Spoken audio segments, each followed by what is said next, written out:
Chers frères et sœurs, aujourd'hui, nous nous arrêtons sur un passage puissant de l'Évangile, selon saint Luc, chapitre 18, versets 35 à 43. Ce texte nous raconte l'histoire d'un aveugle, qui, à l'approche de Jésus, appelle à l'aide avec toute la ferveur de son cœur. Il est assis au bord du chemin, dans une position de vulnérabilité, mais aussi de détermination.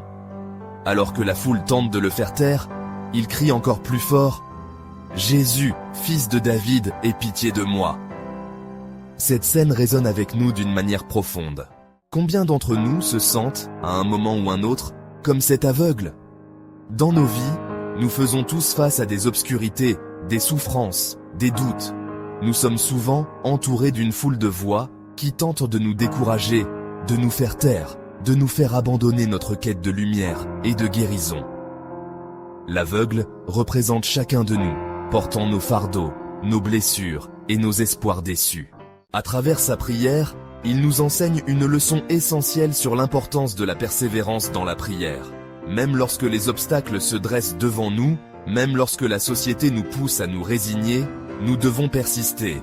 Sa voix, bien que faible aux yeux des autres, est forte aux oreilles de Jésus. Le premier obstacle que nous rencontrons dans notre chemin de prière est souvent le jugement des autres. Lorsque cet aveugle crie, des membres de la foule lui ordonnent de se taire. Ils ne voient pas son désespoir, son besoin de guérison. Ils oublient que chaque cri, chaque supplication est une invitation à la compassion. Dans nos vies, comment réagissons-nous face aux cris de ceux qui souffrent autour de nous? Sommes-nous des soutiens, des encourageants, ou bien des silencieux? Le deuxième obstacle est notre propre doute. Parfois, nous ne croyons pas que nos prières peuvent faire une différence.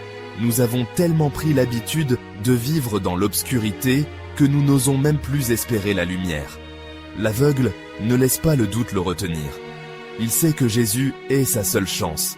Et quand Jésus l'appelle, il se lève, laissant derrière lui son manteau, symbole de sa vie passée, pour courir vers celui qui peut le guérir. Frères et sœurs, Jésus nous appelle aussi. Il nous demande de laisser derrière nous ce qui nous retient, nos peurs, nos échecs, nos doutes. Nous sommes invités à faire un pas vers lui, à répondre à cet appel, même lorsque le chemin semble incertain.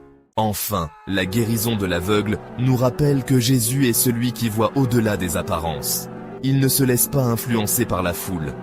Il s'arrête, il écoute et il guérit. Lorsque l'aveugle lui demande de retrouver la vue, Jésus ne se contente pas de lui rendre la vue physique. Il lui redonne aussi sa dignité, sa place dans la communauté. Chers amis, lorsque nous prions, demandons-nous, quelle est notre véritable intention? Cherchons-nous simplement une solution à nos problèmes? Ou désirons-nous vraiment rencontrer Jésus, celui qui transforme nos vies? La prière de cet aveugle nous enseigne que la foi et la persévérance sont essentielles. Peu importe les obstacles, continuons à crier vers le ciel.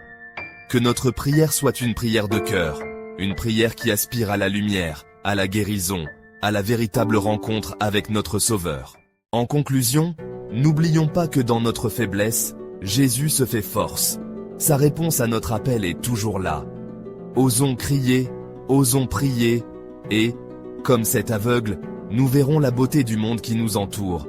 Une beauté que seul le Christ peut nous révéler. Amen.